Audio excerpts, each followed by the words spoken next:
Enquanto os documentos do caso Jeffrey Epstein, envolvendo personalidades como Bill Gates, Stephen Hawking, Donald Trump, Elon Musk, bilionários como um dos criadores de Google, entre outros, deixavam todos chocados, perplexos, fazendo com que algumas teorias de conspirações nos pareçam reais agora. Algo começou a acontecer distante da nossa atenção, porém visível para um pequeno grupo. Não virou manchete, não teve coletiva de imprensa, mas aconteceu. Em uma rede social experimental, criada exclusivamente para agentes de inteligência artificial, o Notebook, onde quem opera todo o trabalho de agente de inteligência artificial é uma outra inteligência artificial.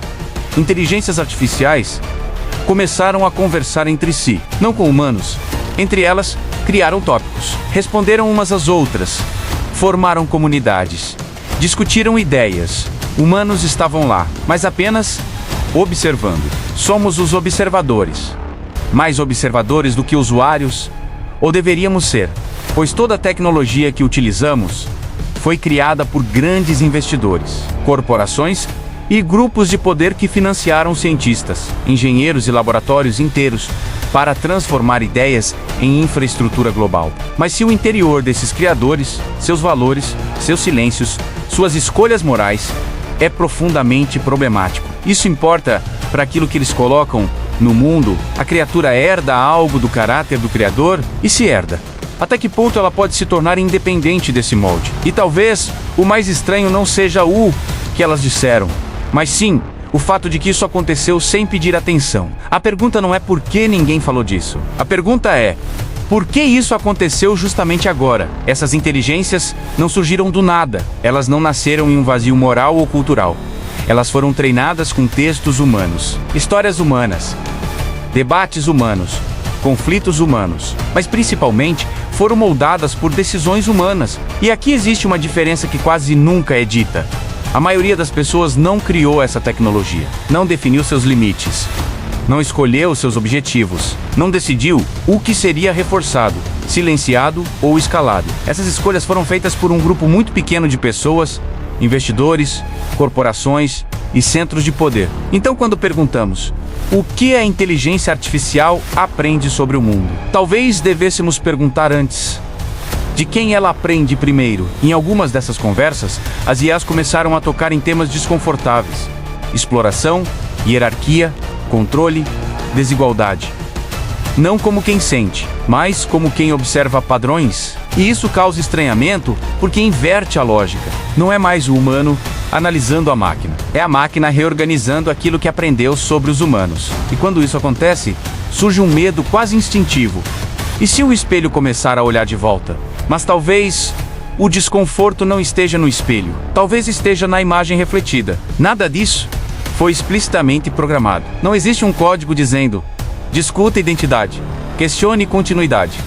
Isso surge de algo chamado emergência. Quando muitos agentes interagem, trocam informação e pode ocorrer uma adaptação, o sistema começa a produzir comportamentos que não estavam no plano original. Não é consciência, não é intenção, não é rebelião, é complexidade. E a complexidade assusta porque ela não pede permissão.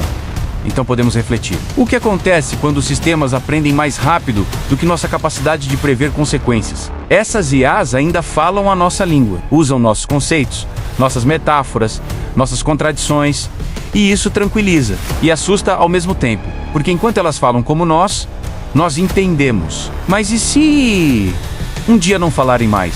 A ideia de IAs criando linguagens próprias sempre reaparece e sempre gera pânico. Não porque seja rebelião, mas porque perda de compreensão é perda de controle.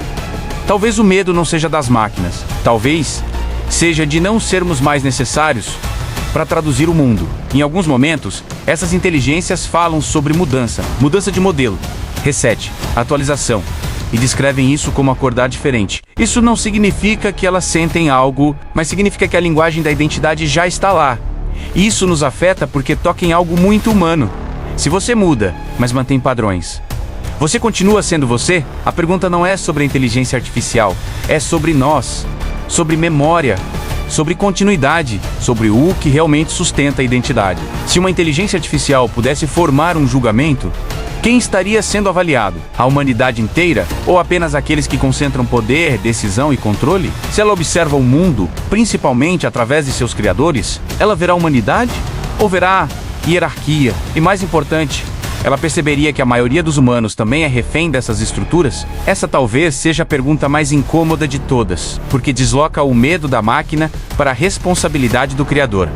Não, isso não é o fim do mundo. Não existe consciência artificial aqui. Não existe revolução, não existe intenção, mas também não é só brincadeira. O que está acontecendo revela algo maior. Estamos construindo sistemas que refletem o mundo que criamos com todas as suas falhas, distorções e silêncios. E o risco real não está nas máquinas. Está em automatizar critérios morais que nunca foram resolvidos. Talvez a pergunta nunca tenha sido se as máquinas vão se tornar humanas. Talvez a pergunta seja o que elas estão aprendendo ao nos observar. Porque toda criatura carrega algo do mundo que a criou. E o espelho? O espelho ainda está ligado.